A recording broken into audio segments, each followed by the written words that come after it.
中日韩合作国际论坛7月3号在青岛举行。本届论坛是2020年以来首次回归线下，也是时隔4年再次在华举办。中共中央政治局委员、中央外事工作委员会办公室主任王毅在论坛发表题为“把握正确方向，共同振兴亚洲”的致辞，从青岛发出中日韩合作重整新装再出发的明确信号。深圳卫视特派记者在现场观察到，韩国前国会议长姜昌熙积极呼吁尽快恢复中断3年的中日韩领导人会议。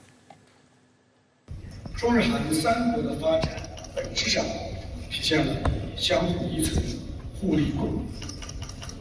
我们要树立伙伴意识，展现全球视野，真正把对方的发展视为自身的机遇。中国将大力推进更高水平的对外开放，欢迎日韩搭乘中国高质量发展的快车，共创3国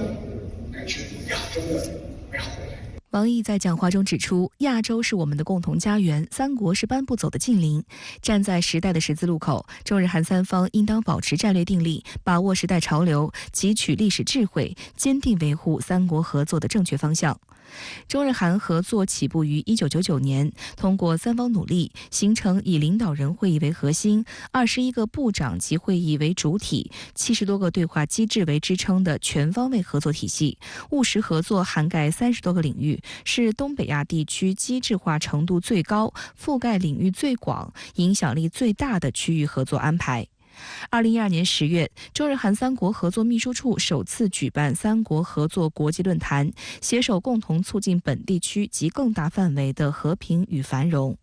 王毅回顾说，20年前，中日韩发表了第1份联合宣言。宣言指出，3方合作旨在促进发展，加强东亚合作，维护地区乃至世界的和平与繁荣。这是3国合作的初心和肩负的使命。3国合作正是秉持这份初心和使命，从无到有，从小到大，逐步成长为本地区最具影响力的次区域合作机制，为3国和亚洲的现代化发展提供了重要的动力。但是，这种局面正在面临挑战，个别域外大国为了谋求地缘私利，刻意宣传意识形态的差异，编织各种排他性的小圈子，试图以对抗取代合作，以分裂取代团结。王毅指出，如果放任这一趋势发展，不仅严重干扰3国合作的顺利推进，也将不断加剧地区形势的紧张对立。王毅指出，世界进入100年未有之大变局，亚洲处于从传统向现代跨越的重要关口。中日韩同为世界重要经济体，人口总和占全球1/5，GDP 之和超过全球总量1/4。亚洲的和平需要3方共同呵护，亚洲的繁荣需要3方共同推动，亚洲的振兴需要3方共同奋斗。为此，中方提出5点建议：一、要加强互信，携手维护地区和平稳定；二、要加强互惠，携手打造经济增长动能；三、要加强互联，携手推进区域经济一体化；四、要加强互助，携手应对共同挑战；五、要加强交流互鉴，携手培育社会民意基础。在论坛上，韩国外交部长朴正和日本外务大臣林芳正分别以视频方式发表致辞，一致强调，在国际形势复杂深刻的背景下，3国更要加强沟通，增进互信。 그런가 하면 중국의 대문호 루시는 단편 고향에서 다음과 같이 썼습니다. 희망은 땅 위의 길과 같은 것이다. 땅 위에는 본래 길이 없었다. 걸어가는 사람이 많아지면서 곧 길이 된 것이다.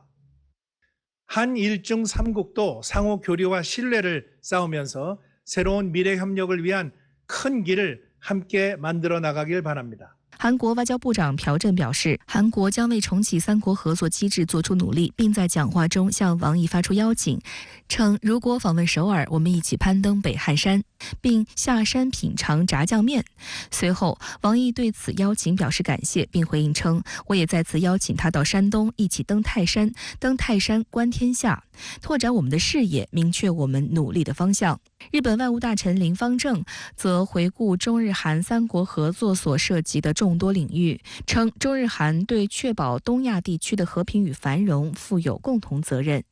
日本政府として今後も日中間協力事務局が3カ国協力の重要性をあまねく各国の各層に浸透させ、日中間協力をさらに活性化させるという重要な役割を果たされることを期待するとともに、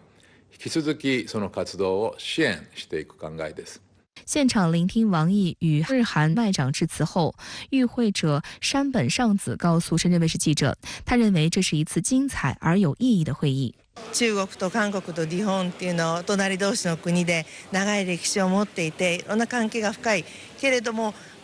さまざまな課題も抱えている隣国同士の中で、世界的に共通の課題について三国でどういうふうに解決して、またそれを世界に発信していくかで、それを通じて三国の絆を深めていく、より良いものにしていこうというエネルギーにあふれた会議だと思います。我们注意到韩国前国会议长江昌熙大篇幅的呼吁恢复三国领导人会议。他引用唐朝诗人王之涣的诗句“欲穷千里目，更上一层楼”，称三国相互信任，集思广益，一定能更上一层楼。2008年开始，中日韩领导人会议每年在三国轮流举办。上一次中日韩领导人会议于2019年12月在中国成都举行，但2020年开始，因日韩关系恶化及新冠疫情等诸多原因，会议已连续中断3年。中国外交部发言人汪文斌今年3月时表示，中方一贯积极参与三国合作，支持中日韩合作主席国韩国有关举行三国领导人会议的提议，愿就此与韩日保持沟通协调。4月，第1届中日韩展望对话会在中国厦门举行，三国与会者一致认为有必要尽快重启中日韩领导人会议。5月7号，日本首相岸田文雄与韩国总统尹锡悦会談，雙方均強調重啟中日韓領導人會議的急迫與重要性。隣人の国の平和と人々の幸福のためにさまざまな形で対話をしていくことは重要だと思います。ただそれがさまざまな事情でいつでもスムーズに行われるわけではない。ただ今日のお話ですと、ここに集った人たち、民間の人たちも含めてさまざまな困難を一緒に乗り越えていこう。韩建论坛的举办还是非常有意义的，是2020年以来首次线下举办，也是时隔4年呢再次在中国举办。疫情防控平稳阶段之后呢，各种的交往活动逐步恢复，中日韩之间的合作也需要重归正轨。当然呢，我们看到在最近一段时间，日韩对华政策出现了很大的偏离，中日双边关系呢面临着一系列的挑战和障碍。日韩两国外交明显选边站，甚至试图通过阵营化外交来谋求本国利益。王毅在致辞中强调，我们尊重日韩同世界各国发展关系，但是任何关系都不能用于遏制甚至围堵身边的近邻。我想这显示了中国的大度以及自信。在中美关系框架之下，日韩两国似乎没有谋求自主性，而是尾随美国之后，甚至在一些议题上呢充当了马前卒。但是一个国家的外交终归还是要建立在自主基础之上，就像王毅所说的，只有独立自主的国家才能够把握更多的主动，赢得国际尊重。论坛的主题之一是战略沟通，中日韩关系的发展的确到了一个战略盘整和定位的时刻了。三国的经济总量已经超过了欧盟，但是如果没有战略沟通和安排，经济合作呢会受到很大的干扰。尤其是最近日韩尾随美国，强调经济安全，将贸易、产业等议题安全化。也就是说，影响到中日韩经济合作的主要原因是战略问题。未来中日韩三边关系需要新的战略基础。韩国一边倒的外交政策以及日本重大的战略政策调整，显示出东亚地区存在阵营化的力量和意图。但是中亚终归已经走出冷战，不仅中日韩三国相互依赖，更重要的是呢，中日韩三国深度的嵌套在全球体系之中。这就意味着日韩的对华政策影响的不只是中国，而是区域性乃至是全球性的。随着中外交互动加强，中美外交高层的互动呢，日韩态度也在发生变化。日本首相岸田文雄表示有意访华。最近韩国媒体也有一种声音说，韩国自己顶在对华关系的第一线，结果回头一看呢，美日早就不见了。上个世纪70年代发生的约定外交也有可能或者正在发生。其实这是由中日韩关系结构决定的，更取决于日韩在多大程度上有战略自主的意识和努力。